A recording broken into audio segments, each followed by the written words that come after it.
right, we should be good. Okay. Hi, everyone on the Zoom. Oh, hey, how's it going? Hopefully a couple other in-person people trickle in, but yeah, good stuff. So I'm, again, I'm Chase Swanson. I'm a full stack engineer working for a company in North Carolina, or based in North Carolina, but of course I live here in New Haven, so I can do this program with the library. And this series that we're starting is pretty special. I'm really excited about it. We're going to be working with this programming environment called Pure Data.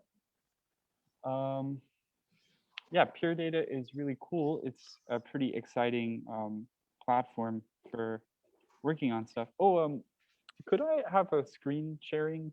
You should be able to already. Oh. I made you a panelist. Ah, I am disabled for some reason. Oh, okay. Here. Hey, how's it going? Try now. All right, trying again. Oh, perfect. Yeah, I can. I just made you the host. Awesome. Okay. All right, so kind of like last time, I have the GitHub page available with the notes for this session too. I'm going to make this bright because I imagine that even on the Zoom, it's probably not the most visible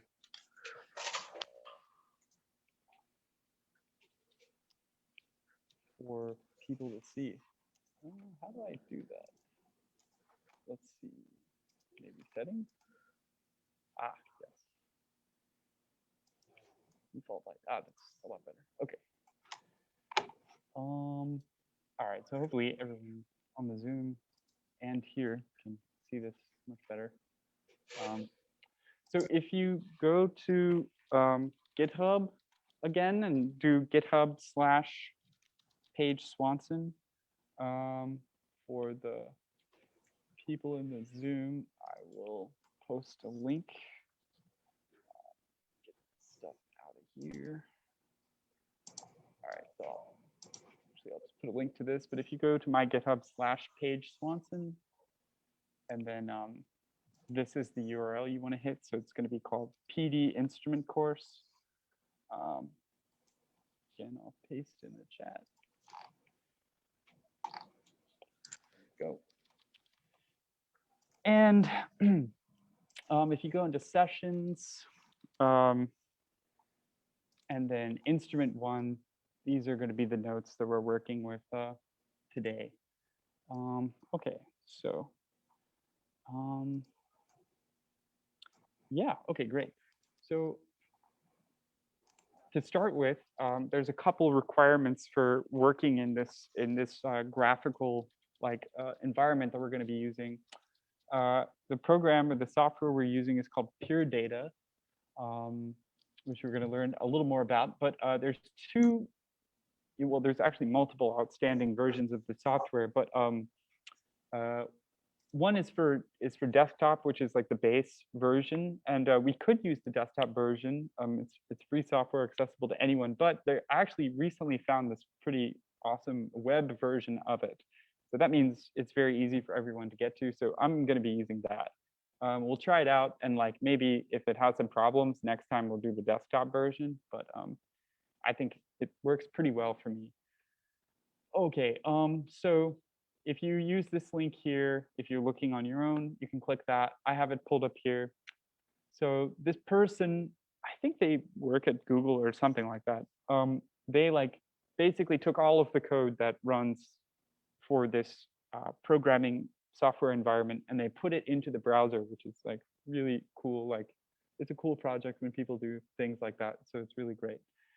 I'm going to refresh it to catch up with everyone else because you have to do a couple things when you first refresh it. So first, what you need to do is you're going to press File at the top and then press New. So that will open a patch canvas, and that's kind of the basis of like what we're working with. We're working with patches. So we're going to make a patch using Pure Data. And kind of a quick tour of everything over here. You can basically save the patches you make. You can use this to like find certain tools for Pure Data. and you can basically enable audio. So if there's a really annoying noise or a loud noise or something, you can turn that off, and you can upload files so that you can load them in here. So it's pretty useful. Okay, so let's see, continuing on through the notes really quick. So I wanted to show really quickly just this like example patch, because like I assume for most people, obviously no one knows like what I'm talking about, which is totally fine. That's like an expectation I already had. So I found this like really, I like this person's patch because they develop it over like a very short period of time, and it gets very complicated very fast. They use a lot of different modules, but all of the modules they use are like base functions. But it kind of is a good overview of sort of like the way you work with pure data. It's a graphical programming language. There's not a lot of graphical programming languages out there. There's certainly a handful, but I would say this is one of the few, maybe like 3 or 4 that I can think of that not only are graphical and I think user friendly, but also are very, very powerful. Like you can do a lot of stuff beyond just making sound. You can do like pretty much any kind of degree of computation that you can conceive of, because it's a as far as I understand, it's a complete language. So it has all of the operators that you would expect out of a programming language, something like JavaScript. But the way you work with it, there's kind of 2 caveats. I mean, first of all, it's graphical, so you can see where he's adding nodes here and he's drawing lines and stuff, which we'll kind of go into more detail in a second. But then second of all, it is live.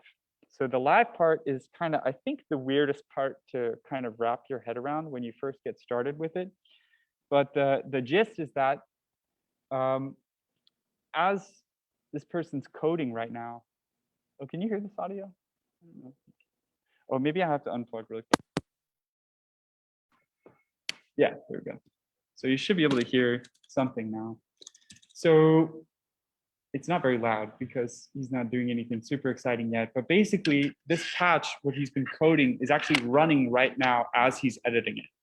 And there's a couple of different control flow mechanisms and kind of like impulses that you use with these nodes and these connections to make things execute. So if you're familiar with programming, you can think of all of these nodes as basically operators, functions, and variables. And you're connecting all of them to create a pathway between them. And then with certain triggers, you can execute those operators or execute those functions. And once one executes, you can create propagations, which means basically it creates these loops that won't stop until you basically close the program or terminate it in some other way.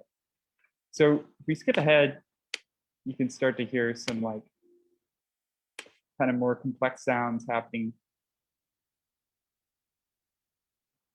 So there's kind of like some, kind of different tones and kind of things happening. Like there's obviously variation, and there's like, I mean, it's a pretty lively patch, I think. And really he's doing like basically just the complex part is the combinations, not so much the individual pieces. Just like with programming, you make complex programs by using foundations and making complex arrangements and combinations. So yeah, so this is just kind of demonstration, I mean, of what's possible. And this is just very surface level, but you can get like really, really, really complicated. I mean, this patch, for example, is also an example of something that's totally algorithmic. So like everything here is automatically generating with itself. Like he's not, you can see all he's doing is continually coding. He's not like changing any parameters or anything like that. He's just adding new options, new routes, new operators and modules. So yeah, so that's that. Definitely, if you're interested, there's tons of more examples like that. So but that one in particular, I think it's cool because it just starts from nothing. So it's also really good if you get into it, you can kind of see like, oh, how did they do this, etc. So we kind of talked about this, how you program with it. You're basically adding objects and you're connecting them together and you're making all these relationships. It's graphical and it's loud. Yeah. Oh, shoot. Oh, sorry about that. Okay, okay, good to know. Yeah, sorry about that for the audio. Yeah, so the audio I played was just the video sample link here. So if you do want to hear that audio, it's just like a kind of a drone, nothing that is too important to miss. But if you do want to hear the patch, you can use this link. So all good. Oh, oh, yeah, so on my GitHub, I will, were you able to find the GitHub? Yes. Oh, sorry. So if you go back here to GitHub page Swanson, yes, I see. Okay. If you click repositories, if you just got there. Oh, okay, you got it.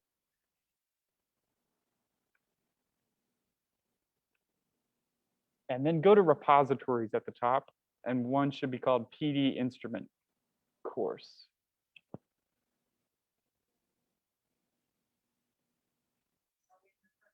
Yes, yes, perfect. Okay. Yeah. All right. So yeah, so that's it. So if you wanted to see that video later on, you could just go to what can PD do? And this is that example patch. So, all right. So now we'll jump kind of like right in basically to the environment directly. So if you open this up again, you did file new. So we have a patch here. We're actually working with an open canvas. Oh, and also for, what's your name again? Harold. Oh yeah, so for Harold, did you find this browser version link? If you click this browser version, that'll take you to this kind of canvas. And then again, if you, at the top left, if you click File New, you'll want to open that up to get your canvas going. But so I'm going to kind of introduce basically the kind of base objects that are available to you, the base functions and operators, so that we can actually start building our own code or graphical code, so to speak. So the first one is something that you kind of expect a programming environment to be able to have. So if you go up here to the top ribbon, there's two ways you can do this. If you click Put, this gives you all of your available object options. And some of the base ones are available right away. So this first one that I want to talk about is number. On my computer, I can press Command 3. So I'll kind of tend to do that. I'll just press Command 3 and it'll put it there for me. But you can also go to the Put menu and it should tell you what the shortcut is on your computer. So the first one here is a number. Numbers are pretty straightforward. They can be used as outputs for other functions, so functions that output numbers. If you connect the output of that function to a number, the number will appear there. That's kind of the idea, but they're also used to create numbers for functions. So I can provide a number to a function by using this. And the way, now, I mean, if you click it, you'll notice like you can't change it, like you try to like edit numbers and stuff like that. You can't do that. The way to do it is to basically leave what's called edit mode. So when you're coding like this, you're in an edit mode. That's why we see this hand with like the finger pointing out. If we leave edit mode, which the easiest way to do it is click edit up at the top and then learn the command there. So should be a command next to it. You can just start using that as a shortcut. That's going to let you leave edit mode, and now you can start adjusting parameters as you would if you were like using the patch. So this is kind of indicative of like the workflow with this programming environment. Usually what people do is they make the patch and they make it such that it can be used like an instrument, which is kind of the goal of what we're doing here. So once it's kind of done and ready to go, you can start basically controlling it this way. But I don't really like to do any of that because it's kind of annoying to have to jump out. So what I do, I think on Windows, actually, could one of you tell me is it Control E, or like what is it telling you to do for the command? Like the top one, for example. Oh, Control. Okay. So try, if you should be able to do this. You can stay in edit mode and modify values if you just hold Control and click it. Okay, perfect, great, yeah. So if you're on Windows, you can press Control. For me, it's Command. If I hold Command, now all of a sudden I can use it, and then I'm back in edit mode afterwards. So that's basically what I'm going to be doing a lot of. If you see me like modifying something and it's a little confusing looking because you're wondering how I was able to do that, that's how I'm doing it. So, okay, we kind of understand what a number does. Let's talk about next a message. So a number is great for changing values or values that are dynamic, like that are going to be updated either by modifying them directly or using like math operators. So another kind of basic value is going to be the message. So the message is another type of operator, or it's not really an operator. It's kind of like a little object. So I can store text in here, and I can move it around. I can store numbers in here as well. But the point of these things is that they're static values. So they keep a value, whichever value you set it with to begin with. And then basically they just kind of emit that. That's their purpose. Their purpose is to emit values.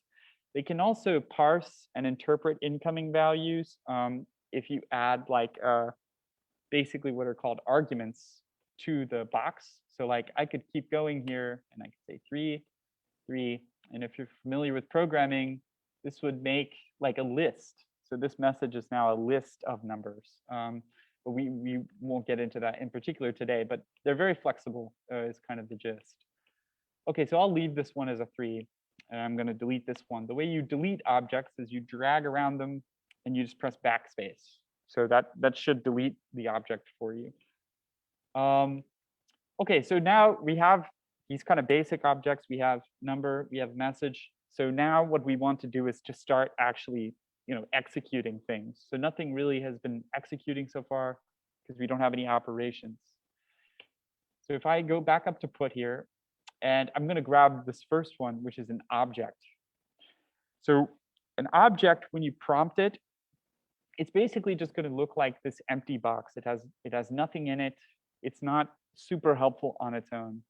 And the reason is because it's prompting you to describe what type of object you should be creating. If you're familiar again with programming, you can think of most of these objects like functions.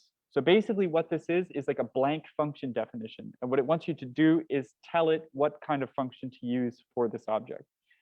So I think we should start out probably with some simple math operators, because regardless, everyone would be pretty familiar with those. So for example, to add a plus function, so a plus function that just adds 2 numbers, I just simply write the plus symbol and then I click away. When I click away, it's going to add that object. So now I have this object. This thing, I don't know what this thing is. I think it's kind of like a bug. This little weird orange thing. I don't know if anyone else gets it, but I don't know why it's there. So just ignore that. So now we have an operator. We have an addition operator. The way we use this operator is with respect to the top inputs. So the top little gray kind of sections here, and then the bottom gray little like kind of like endpoint there. So these are inlets and outlets. And basically what I'm going to do is I'm going to pass my parameters or my variables, my number here and my message here. I can pass those into the object like that. So now those are inputs to the operator. And then, of course, I want to get the output of this operator. So I'm going to copy this one, which you can also do. So we're in this kind of like programming environment, but we're also writing the code. So they're kind of like conjoined. And I can basically drag over this and just do, if you're on Windows, Control C, or on Mac, it's Command C and paste. So I can do Command V. So now I have, it's not going to be a copy of the value of this number, but it's going to be the same type of object. So that's what's happening when we copy. So what this is going to do is let me basically hook up the output of the operator to this number like that. So two things here. First of all, I want to point out this was all kind of done like so far, we've kind of been working on intuition. There's nothing telling us like you need to hook up this to this and this to this. I mean, it makes sense to us. I think that, you know, a number and a number go into a plus function that should give you another number. So I wanted to point out something really quick. Well, I'll leave that for a few minutes actually.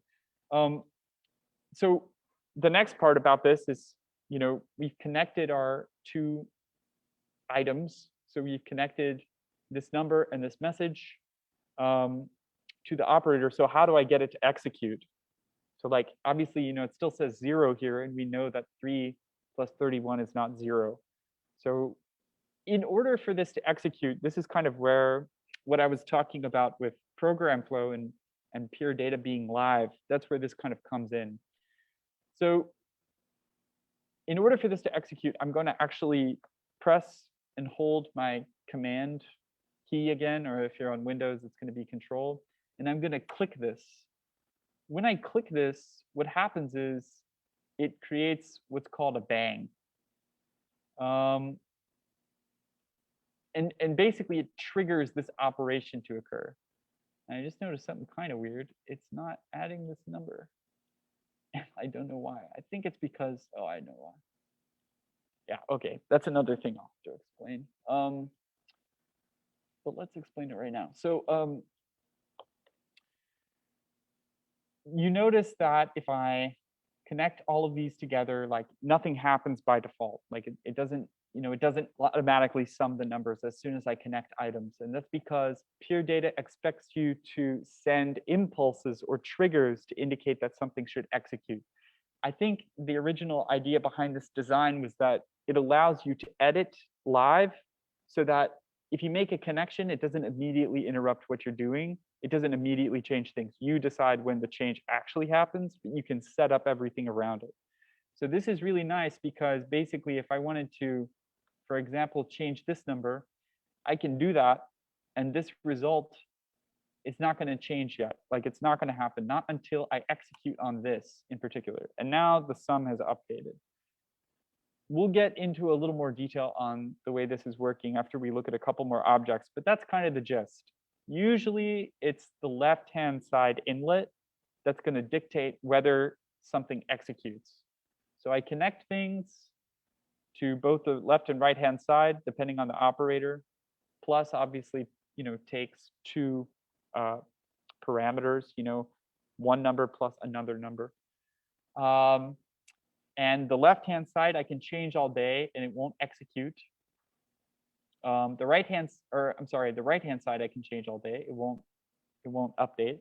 The left-hand side, in this case, I can't change because it's a message box. So remember that it's a static value. But if I click it, the operation executes.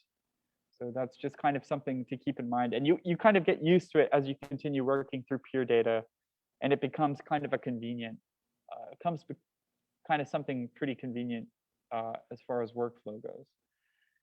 Okay, so yeah, I'm kind of clicking around and stuff like that. The next kind of object that I want to talk about, going back to the notes. So currently we're on objects here.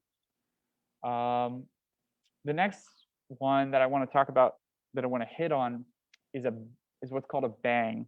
So a bang, we kind of saw that, you know, clicking this message box, for example, forces this operator to execute.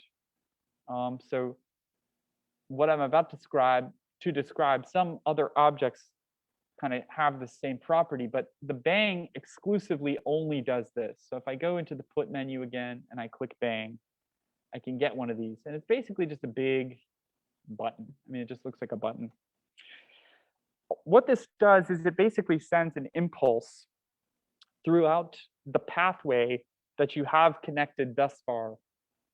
And just so I'm not glossing over a bunch of stuff, now that I'm making more connections, it might be important to note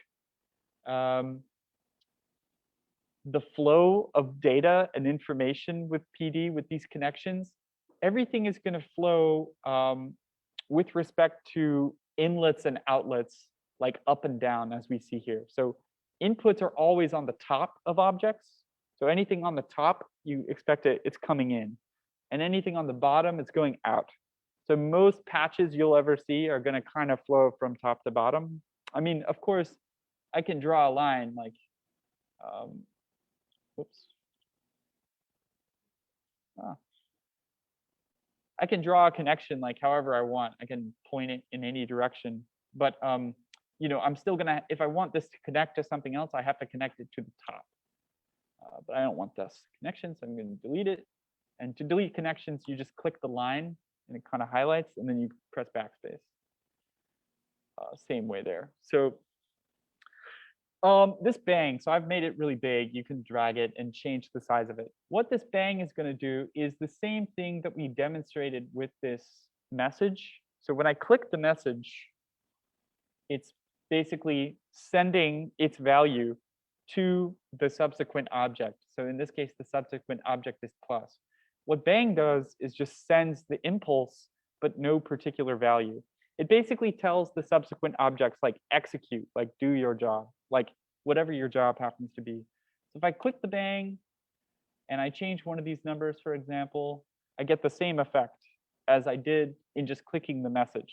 And that's because I connected the bang to the same pathway that this variable and the operator is on. So you can kind of read this as like basically tell this function to execute with this value. That's kind of like what's happening with the bang. This might be useful if basically I want to be able to change this number, this kind of setup anyway. If I want to change this number, but I don't want it to execute every time I make this change. If I were to change this around, let me do that really quick. Just flip-flop these. So if I were to delete these connections and flip them, you'd see kind of why this gets useful. So if I instead connect the other side of this, this operator to the 3, so it's on the right-hand side, and I connect this to the left-hand side, with a number, whenever you change a number, it sends this same kind of impulse, but it also sends the number itself. So you'll see as I start changing this, it's going to automatically increment the sum. It's going to increment the result here. And that's because every time I change it, because it's going into the left side, it's saying, hey, I want you to execute, and I want you to execute with this new value. That can be kind of annoying if you have like a programmatic change that you want to happen at a specific rate, and then you want to change a parameter that controls something about that function, but you want to change it at a totally variable rate. So in order to get around this, basically, I would typically just flip these, like I mentioned. So instead, what I could do is I would, you know, basically use the number as my second parameter here to avoid that. So now, like, nothing is going to make this execute. It's just going to stay. It's just going to stay what it is, not until the left-hand side here sees this impulse. So this behavior, it's kind of unique, and we can kind of talk about it as basically like what makes PD work. Like this is how they devised a way to make it live, like a live coding environment. These impulses are totally like optional in your program. Like you can put them wherever you want. You decide when things execute and when they don't. Very much like code, like writing code. We have different execution points for functions and things like this. And this is just the way the PD does it, like the pure data does it. Let's see. So yeah, so I mentioned the bang. All it's doing, if I put another one here, again, so I connect it to the top of this. Another thing you could do, you don't have to connect it linearly. You could connect it like this directly to the inlet, and it does the same thing in this case. So if I, drag this number, I change it, so the sum will change. So what we should see here is the number 100, but obviously, or I'm sorry, the number 80. but you know, I didn't update the left hand yet. So what I'm now going to do is click the bang and tell it to execute. In this case, it actually gave me a number I didn't expect, and that's because it is remembering the, that part's a little complicated, but it's basically remembering what I used to have on the left-hand side. So I previously had this this number connected on the left-hand side, and when I send this bang, it's like remembering that I had that connected. Inlets will store the last value they saw until you send an impulse with a value. This bang is just sending an impulse, so all it can do is say you should execute, but it's not telling it to update this left-hand side value. So we can do one of two things. We could either bang like this message, and it'll say, oh yeah, it's a 3 now. So update the sum to that. Or we could disconnect this and put it back to this top inlet. So I'm going to click this, and we'll see that the sum updates because it's saying, hey, I want you to execute, and I want you to execute with this value. All this stuff is kind of a big front load, but I would say this is probably like something you just get accustomed to. This is pretty much as complicated as these object relationships get. The most exciting part about this, though, which I'll kind of skip to, I think, because I've kind of jumped around in the notes a little bit, but ultimately, the nice thing about all this, you can right-click every single one of these objects, and you can get this really nice help menu. So basically, every object in pure data, you can right-click it, and it'll explain what it is doing. So you'll notice here, basically, the inlets to the plus operator are described really well and kind of like corroborate what I was talking about. So one of the possible inputs is a bang, and that's to the left-hand side. So that's how you read this documentation. So 0 means the leftmost. So it's, you know, counting from 0, 1, 2, etc. So if there were 3 inputs, there would be 0, 1, 2. But there's only 2, so 0 and 1. So what it's saying here is basically that this object, this plus operator, can take 2 arguments. The first argument, or inlet, you can send either a bang, which we already talked about. It tells it to execute the function. A float, which is just a number, so a stored number. And it actually mentions here that it will store the incoming value and perform the operation. So if you just bang it, but you don't send it an updated value, it'll use whatever value it had before. And then we talked a little bit about using lists.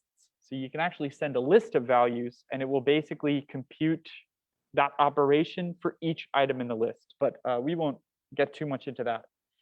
And then, of course, the outlet is really simple. The outlet just sends a float, like a number, and that's it. But yeah, this is really nice. I mean, basically, whenever you get confused about an object, you can always just right-click it and understand exactly what it's doing. The number object is incredibly detailed because it's a very core object. So it explains a lot about how it works. Yeah. Okay, so that's about as in the weeds as I want to get on the kind of core parts of pure data. I think we kind of talked about all this. You'll see the word hot used a lot for those leftmost inlets, because typically those are the ones that take the bang. And so they're called hot inlets because like any change they receive, they're going to execute. So that's called something like a hot inlet. And then a cold inlet, usually on the right-hand side, those are just storing the value you send it, but they're not going to execute the function. And then, of course, the outlets give the output of the function. And the arguments, when you see that mentioned, of course, the arguments are actually what's inside of your box. So whatever you're putting in the box, that is considered an argument to that object. And it defines what the object will do. So one thing really quick, I can obviously, I'm in edit mode, I can just change this immediately. So I can use the little asterisk here, that's going to be multiply. So now I click that. Notice I make the change, but nothing happens because I dictate whether the operation executes with all of this program flow that I've set up. This makes it, again, like really nice for live coding because I can make a change to all of the associated parameters. I can say, oh, I actually want to multiply and I want to change this number. And nothing has happened yet to the output of the code. Like I can make all of these changes and then at one time I can execute with this bang, or this one.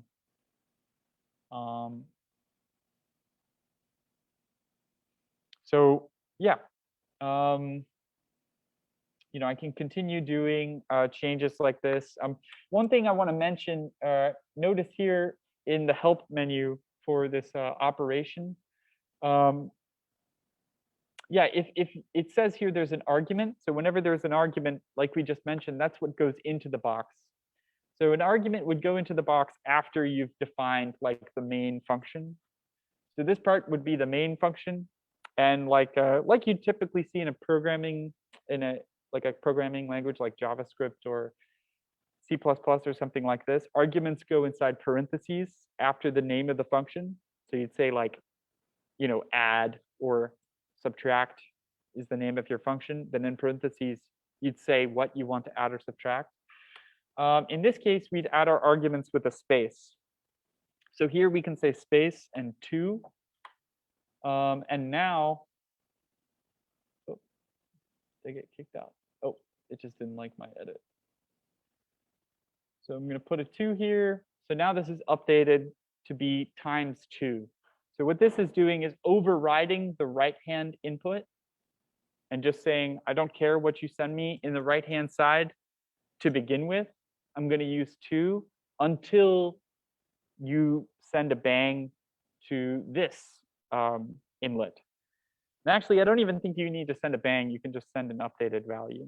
So what this is going to do, if I do this, should give me, well, if I bang this, it doesn't remember that I had 3 because I just made this new operator. But if I do this, let me just get rid of that. It's a little bit confusing for this pathway. But if I just do this, it's very clear, right? It's going to use 2 to execute. So it's going to say, oh, you passed 2 here.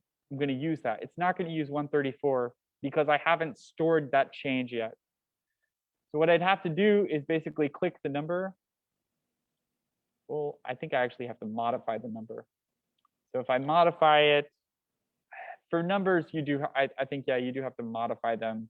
Otherwise, I could send maybe a bang here like I had before, which is another pretty useful way of using the bang.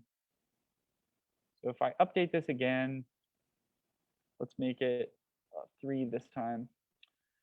So I'm going to get 9. So 3 times 3 is 9. It's ignoring all this stuff because I gave this argument. But as soon as I click this bang, it's going to now store 134, I think. No, it didn't. Well, I guess you just have to change it. Anyway, you change it, and then it's going to store it. And now if you click it, it's going to multiply by that. So I just wanted to introduce these eccentricities because sometimes you're working with these operators and they'll do weird things, and you just kind of have to break it down and remember how things work. But usually the help section will help you figure out that kind of stuff. All right. So we described the help property. Oh, one last thing about objects that's really useful. So different objects have different constraints on their behavior. We're kind of taking the behavior of these objects with like at face value for now. We don't necessarily know, how the internals are behaving. But what we can do is actually edit some of those internals. I don't know why it's not letting me edit the properties of this number. Maybe it's because that is really annoying. It should do that. I don't know if on, yeah, weird. This may be a reason to go use the desktop version. The web version may not be always up to par, but I was using properties earlier, so maybe it needs like an inlet. I don't know, actually. It should allow you to edit the properties. Very weird. Well, normally what it would let you do, it's not too important, but normally what it would let you do is basically Oh, I can't delete that either. Yeah, the web version, it's a little finicky for me sometimes. Anyway, normally what this would let you do is basically say, oh, I only ever want this number to be 1 at maximum or 0 at minimum. And then it lets you like basically change it, and you don't have to worry about like, you know, moving your mouse too fast and it goes above a certain threshold or something like that. So it's kind of a nice way to like basically constrain all of your variables. And then you don't have to like, yeah, try to click slowly. Another thing really quickly with numbers is if you hold shift and like try to edit it. So command or control click lets you edit it, of course. If you hold shift as well, you can edit it with like the floating point. So you can edit, you can add a decimal point, and you can edit it very incrementally.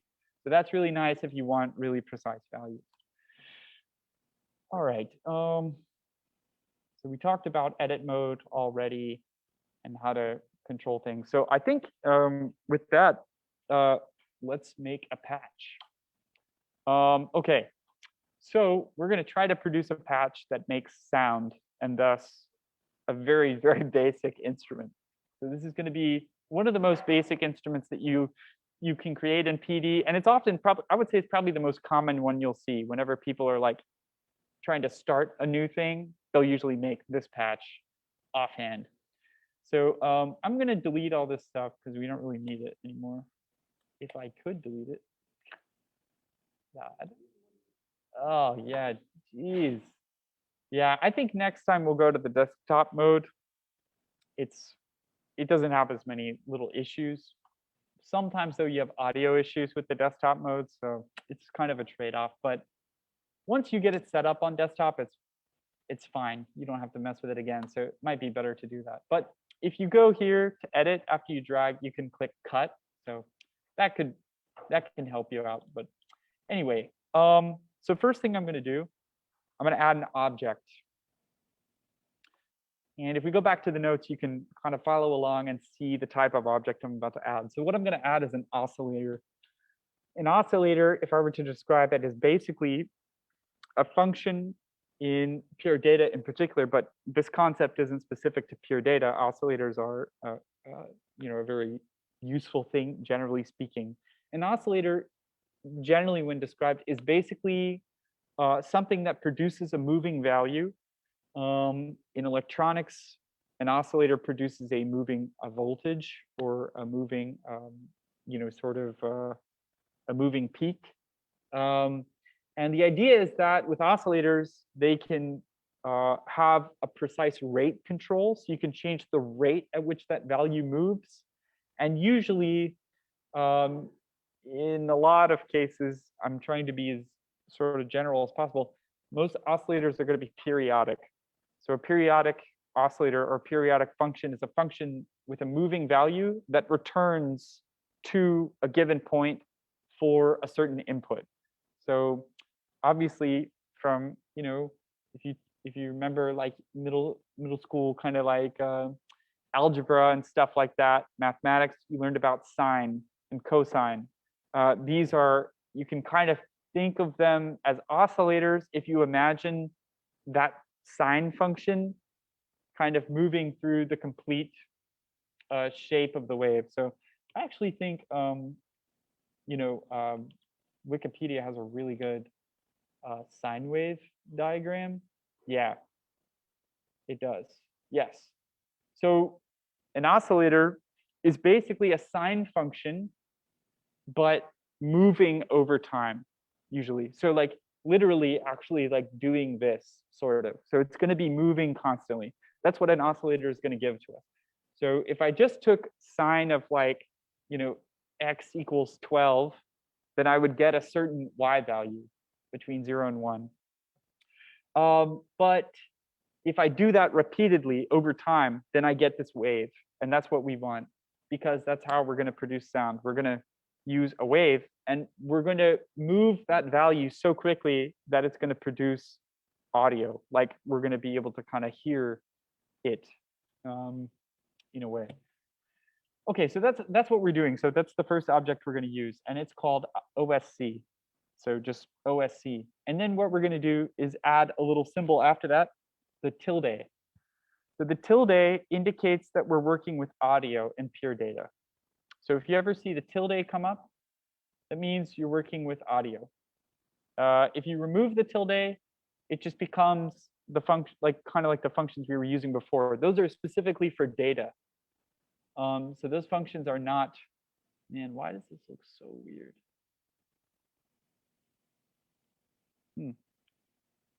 Okay. This, I'm not very happy with this web version, really. Sometimes it is really nice, but I'm gonna make another one just because that one was being really weird. Okay, great.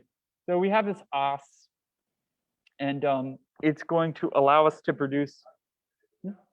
Oh yeah, so if you go to put and then object, that blank box, and just start typing, yeah, OSC, and then the tilde, that little like squiggly symbol. And then I usually just click away. In the desktop, I think you can press enter, but here, if you press enter, it like starts to add to the next line. I don't know why it does that, but I think you can do that in the desktop version too. So I don't know. Maybe there's a good reason, but if you just click away, it works. Okay, so now we have this oscillator, which is going to produce a waveform that we'll be able to hear. But we need a couple more components. So the next thing we're going to need is an attenuator. So this oscillator is basically going to produce a value going from -1 to 1. And we're trying to send that to the audio output for our basically our browser in this case, like the audio channel that our browser provides. But we want to control how loud that's going to be. And pure data has its own what's called like gain staging, where it's basically going to interpret the value, like the maximum value you're sending it, and then decide how loud that should be. And we want to control that, because if we accidentally send something like a really high value, pure data is not going to like protect us. It's just going to like play something really loud, which can be very like upsetting. That's why they made the button like this, because if something bad happens, you can just click this button really fast and turn off the sound. So I have my sound off right now, which is another good practice to do when you're working with this stuff. Like keep your sound off and then test it before you start to get confident. Okay, so I'm going to take this object and I'm going to get rid of it. We only need one of these. And I'm going to do the multiplication again, which we are familiar with, right? Like we remember the multiplication from a second ago, except I'm going to add that tilde to the end. Now what's going to happen is now I'm working with an audio rate operator. So instead of multiplying, basic numbers like data, I'm now able to perform operations on audio. If I have a sine wave sort of moving at audio rate, or really any rate kind of near audio frequencies, often you can, there's proofs for this mathematically, of course, but basically, if you multiply an audio signal by a value, you consider that to be what's called scaling it. So if I multiply a sine wave output by 2, it's going to scale the magnitude of that waveform by 2. So going back to this sine wave here, imagine the top of this axis here, or actually this one would be better, is like from 1 and -1. If I multiply it by 2, it's going to go as high as 2 and then as low as -2. So that's how we can think of the multiplication operation. And we want to do that because amplitude here represents volume. So that's how loud it's going to be. We'll get more into this next time when we are trying to figure out like how to make things sound different. But for now, we're just trying to make a basic sound. So we want to adjust the volume of that sound before it comes out. So I'm going to add an argument here. I don't have to. I could add it as an inlet, but I'm just going to add it here because I want it to always be the same. I'm going to make it be like 0.5. And that's just a guess, but it's basically saying like, I assume I want the oscillator to come in to my audio channel at half volume. That's probably a pretty good guess, but we'll hear it and we'll figure out if it needs to be quieter or louder. Okay, so now what I'm going to do is I'm going to connect this to this left-hand inlet. And what that's saying is basically, you know, multiply the output of this oscillator, this sine wave, by 0.5, so scale it by half. So oscillator will always output a value from 1 to -1. So this will go from 0.5 to -0.5, unless we do some other math to it. All right. So now what we need, going back to the notes, we need one kind of more piece, or kind of critical piece, which is called a DAC object. So it's a DAC. So the DAC is a digital audio converter. The digital audio, or digital analog converter, sorry. Digital analog converter is basically going to take a digital signal, which is what we're producing in the browser, in the web browser, and it's going to convert it into an analog signal, which is going to allow our speakers to, like, you know, vibrate and produce the sound. So this is a digital analog converter. It's not really a digital analog converter because, like, obviously all this is doing is just sending the audio to our computer, which is then going to handle actually putting it through our speakers. But you can think of it as basically like the final output to the computer. Like, if you send any audio to this object that I'm making here, the DAC, it's going to send it to the computer. Okay, so now what I'm going to do, well, the DAC has two inputs on the top. These two inputs are left and right. So for left and right speaker. So on your computer or on your headphones or whatever you're using, or on this screen in the library that I'm sharing on, it's going to be left and right speakers that are going to produce the audio. So what I'm going to do is connect the output of this attenuator, is what I'm calling it, because it. Oh yeah, that's just an object too. So everything, yeah. No, that's all right. Yeah, so that's a good point. Like every time I, all of these actually here, they're all objects. So, you know, basically anything you see that's just like a square like this will always just be an object. And then you can just type in exactly what you see here in order to get that. So yeah, that's a good point. Mm-hmm. Mm-hmm. Mm-hmm. Yes, yeah, exactly. You got it. Yeah. So yeah, that's all you need to do, and it should pop up with two inputs on top. And then to set it up, what we're going to do, finishing setting it up, is take the output of this attenuator. So I'm calling it an attenuator in this case because it is scaling down the output of the oscillator by multiplying by 0.5. You could call it an amplifier if it were scaling it up. So if I did ×2. So this is attenuating this output, and now it's sending it to the speakers. Okay, so if I turn this on, I'm gonna actually unplug. People on Zoom might not be able to hear it, so hopefully you're just doing it on your end, but it's not important to hear it. It's okay if you don't. It's just gonna be a tone. But you'll notice like there's nothing happening, like there's no sound. That's because we're missing one last thing. This oscillator, it needs a frequency. So we have to provide the frequency at which the oscillator should operate. So what I'm going to do, I mean, there's two ways to do it. Of course, as we've seen here, I could provide it directly and say multiply whatever you get in, you know, by this 0.5. So similarly here, I can say, you know, I'll pass in what frequency you should use. In this case, though, I'm just going to write it. So I'm going to edit this os object, and I'm going to pass an argument with a space and then the frequency. So let's do 1000 hertz. So this is going to be in hertz. So now, as soon as I click away, right, you can hear it like immediately, this tone. So this tone is at 1000 hertz. I can edit it, do 440. So that's an A, or like a Western A. I can keep editing this, but obviously that's not very playable. So I'm going to remove that. And what I'm going to do is go back to my number. So like these kind of other objects we've learned about. Now I can grab a number and you can now start to kind of see where all of this comes together for making sounds and making music. I can start to basically parameterize everything that I do. I can make all of my connections parameters. So now I can start to pass in numbers instead of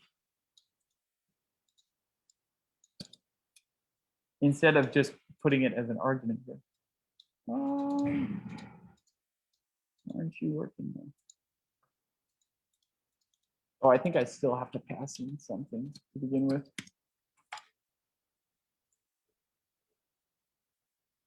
Well, I was not expecting that.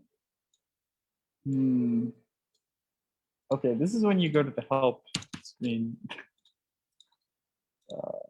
That sound is a little weird. Let's see. Yeah, flow to the right inlet. Oh, resets the phase. Whoops. Yeah, wrong parameter. My bad. Yeah, don't send it to the right hand side. If you send it to the right hand side, that's resetting the phase. If you're familiar with waves, the phase is basically going to be where the wave cycle starts. So this wave, this would be one cycle when it gets back to that original point. The phase is basically like, where is the original point? So like, is it, does it start here? Does it start here? Does it start here, etc. We don't want to change the phase. That's not really what we want. So all we do is delete this connection and connect it to this left-hand side. So the left-hand side is going to adjust the frequency. And now if we edit this, so we can control the frequency of this wave. So we already have it's not the greatest instrument, but it's, I can play it. I can kind of do, and that's like very, very base level stuff. So there's all kinds of things we can do to automate this. We can procedurally we can add rhythm, we can add sequences and things like this that will automatically change the pitch, and we can set up basically like melodies and things like this. All of that stuff will come a little bit later when we learn more about the different controls available to us. But for now, what I want to do with the last bit of time, basically we already have enough concepts to actually make some even more interesting sounds. Like we haven't even really done that much, and we can already make more interesting stuff than this. So I'm going to leave the audio on. It doesn't really matter. So one thing I want to do, basically, let's just try copying this. So I'm going to copy it and paste it. Now I have another one. I basically have another oscillator. I'm going to change the frequency, okay, of this one. It can be whatever I want. And now what I'll do is instead of having this oscillator connect directly to the DAC, I'm going to use another operator that we're already familiar with. I'm actually just going to copy this one now. It's easier. So copy paste. But instead of multiplying, I'm going to delete this argument, and I'm going to add a plus instead. So plus tilde. So that means I want to sum audio. When you sum audio, it's, if you're familiar with like a mixer, like an audio mixer, that's all this is doing. So like on your computer, if you've ever tried to mix the levels, adjust the levels of sound, or if you've ever used like an audio mixer, that's all this does. It's just going to sum a bunch of audio together. So what I can do now is instead, I'm going to send the output of this into here. I'm still attenuating it. And I'm going to delete these connections. By the way, did you hear? Well, yeah. So if you're on your end over Zoom, you can delete one of these connections, and you'll only hear audio out of the left side. That's because it's left and right-handed. So delete that. Audio goes only to the left channel. So I'm going to delete both of these. And instead, what I'm going to do is I'm just going to take the sum out and put this into the DAC. So you didn't hear, obviously, too much of a difference yet. If I start to mess with this,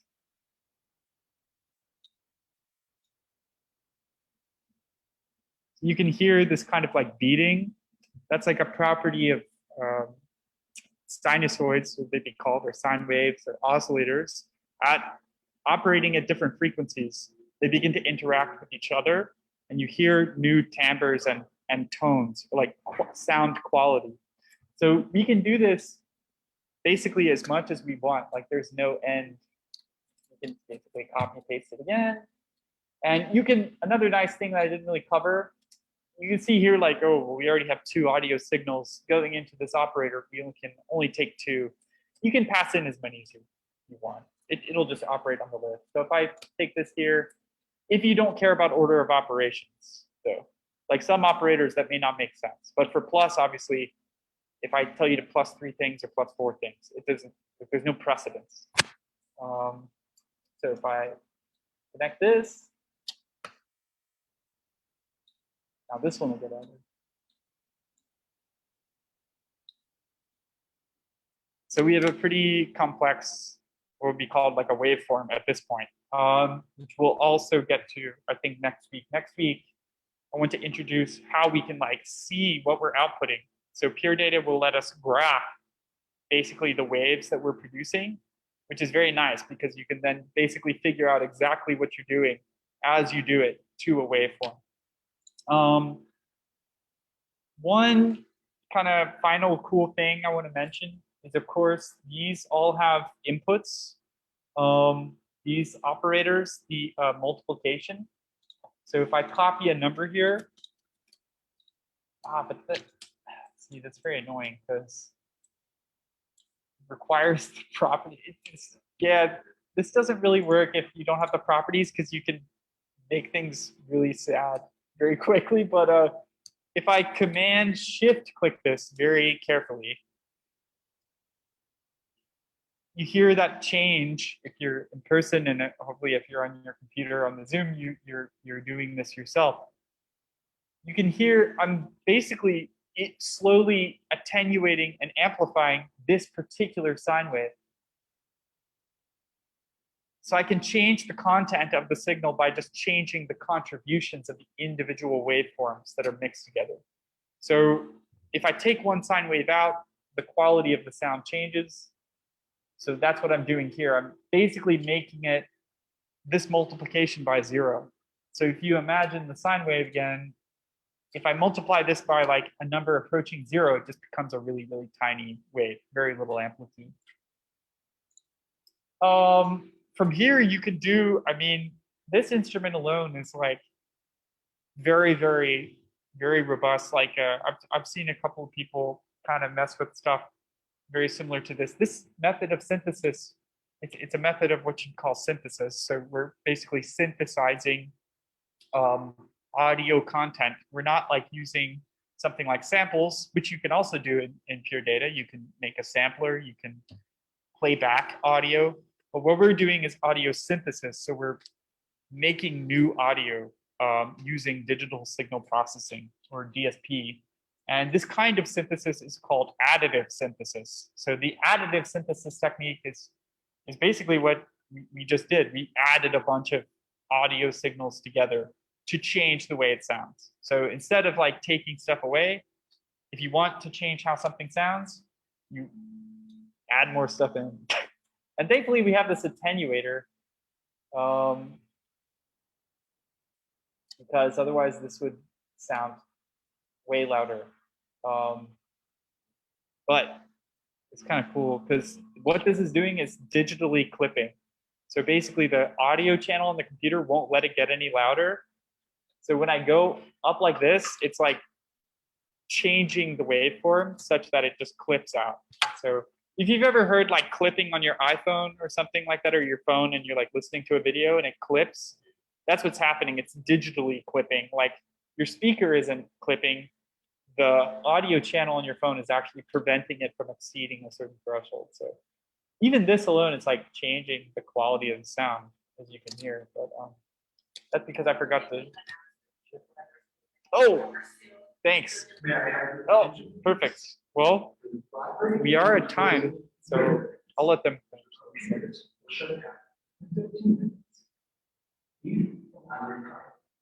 Check out Please visit the circulation as shown. So, oh, no problem. Yeah. So what I would do, by the way, to make this a little more playable is if I were using the desktop, again, I've used properties in this version, like the web. I don't know why it's not working, but what I would do is set the properties of this number box such that it can only go up to 1 and then only below, or like I would pick something like, actually this sounds, looks like that's where it starts to sound not good. And then past that doesn't really sound much better. So I would say the max should be like 5 and then the min should be 0. And then that way I could just click all I want and I don't have to worry.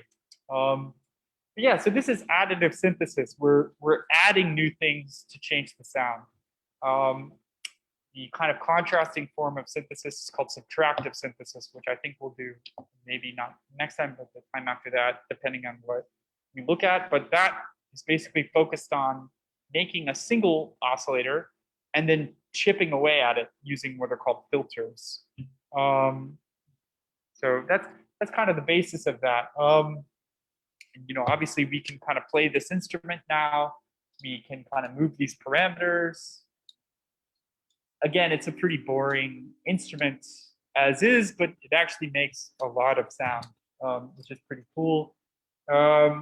And you can see, I think, from using this that it's so easy to make this, extend this. It's very easy to just connect more stuff or to connect the output of this to something else. So yeah, it's very what you call extensible. Yeah, cool. So I'll post this on the GitHub page later. I actually have a version of it that does a little bit more. So I might post that so you can kind of play around. But yeah, I definitely encourage you to mess with more of this. It definitely can do a lot of stuff. Yeah, so that's it. Thanks for joining. And if you have any questions for the people here in person, of course, but otherwise on Zoom, feel free to email me. I didn't mention my office hours. Is it still, or well, never mind. Yeah, no, all good. Actually, there was only one participant, and I.